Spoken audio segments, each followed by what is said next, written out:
Okay, we're here with Worcestershire head coach Alan Richardson after the win at Cheltenham. Alan, just give us your feelings about the game as a whole. Obviously really pleased, especially for the boys who have had to put a hell of a shift in a game that took many twists and turns. I think you've talked about it just then. It's the wicket changed considerably, I think, from day one through to the last day. So for the boys to stick at it with both bat and ball was a real effort. You turned up and had a look at the pitch first up, lost the toss, got put in. What were you expecting at that point?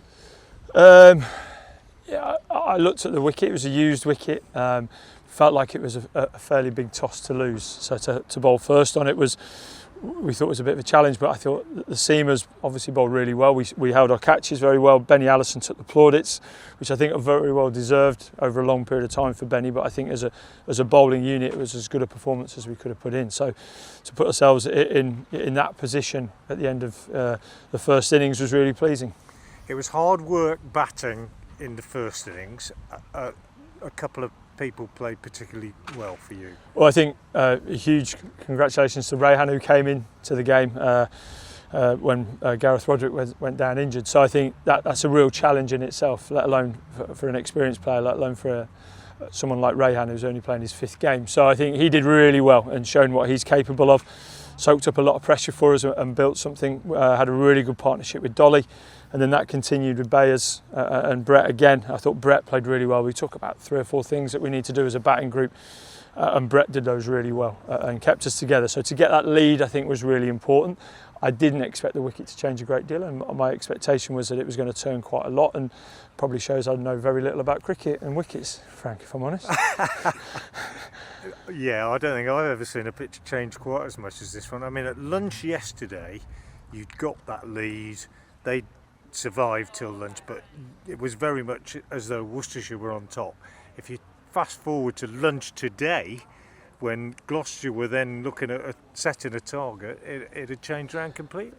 And that was to do with the pitch. Yeah, a little bit. The pitch changed and we were aware of that. So I think, firstly, fair play to Gloucester, who set up a game. They could have easily batted out for the day, I think.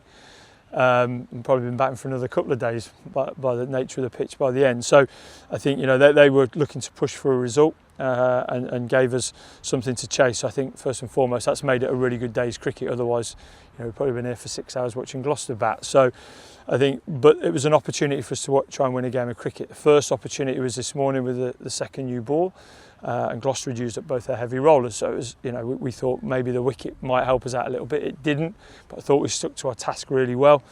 Managed to whittle away as much as we could, and to see where we got to at that stage. And I think Gloucester wanted to give themselves another chance to try and bowl us out, which gave us a sniff to try and build and give ourselves a chance to win the game. Before we talk about the run chase, you say you stuck at it in that second innings. Bayers Swanepoel particularly tight and tidy. Yeah, I think Bayers bowled really well. I think he really, he'd have probably admitted in that first innings he really struggled. We went from white ball to red ball.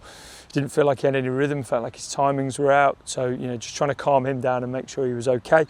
And he obviously got the rewards as he went on, and he bowled better and better as the game went on. And I think as a unit, certainly as the 4 seamers, I thought they did a really good job. And like I say, on 2 very different surfaces where it felt there was plenty of energy on the ball in the first innings. It felt like slips were in play. It felt like we were constantly creating pressure. And then in the second innings, it felt very different and probably more like a classical Cheltenham wicket. Yeah, and you set 279 to win, and magnificent performance from Dan Latigan and Jake Libby together. He could have been out first ball of the innings, Dan Latigan. Yeah, he could have been. It was quite an interesting first over, wasn't it? But I think, if you're going to score 100, very rarely do you go without creating a chance. So he took, made the best of that situation, and I think played beautifully, him and Jake. Dan's first 100 for us in any cricket, Jake's 5th one in a very short period of time, but his first one in Championship cricket this year. So I thought they played really well. We talked about it, trying to build a platform as much as we could when the declaration came, and they did that really well. I think still a lot of runs to score over a long period of time, and they set us up perfectly. Don't want to get too carried away talking about a young player who's still a long way to go, but Dan Latigan looks a special talent. He hits the ball well, doesn't he? I think he's learning all the time. You know, someone who's come into the game, and certainly in red ball cricket, is learning every day about how to go about and play his game and the tempo that he needs to play at. But I think naturally he makes it quite hard to bowl at when he's playing really well. Hits the ball on top of the bounce and hits it really hard. And I thought we saw the best of him today. You'd like to think there's more to come. So it should be, you know, it's an exciting time to watch Dan play. It was almost like a 50-over game, and if anybody knows how to pace a chase in 50-over cricket, it's Jake Livy. Yeah, we've been here before over the last couple of weeks, haven't we? So yeah, it was very similar to that, and felt very confident that Jake would be able to manage that. And you know, Dan probably being more aggressive player and certainly kept the scoreboard ticking nicely. But we always felt with Jake there, you know, like you say, he's a master at being able to pace that and work it out, and played his options really well. It's really pleasing that he's been able to continue his white ball form into the red ball. You're up to 4th. Are we? 20 points takes you up to 4th. Nice. Lancashire this week coming up. You've really stayed in touch, haven't you? Well, I think that would be it's key for us. We keep talking about it. I think, you know, it's 6 games in a very short period of time. So as a team, we're going to have to stick together, and it's going to be, you know, some proper ups and downs. We're going to be in some really good positions, and we're going to be in some pretty tight positions, and we're going to get frustrated, and at times we're going to be right on top of it. So we have to be able to manage those really well and make sure that we do a really good job. And I think if we do that as a team, then we'll put ourselves in a good spot. But still a long way to go, Frank. It just feels like it's going to come at us very quickly.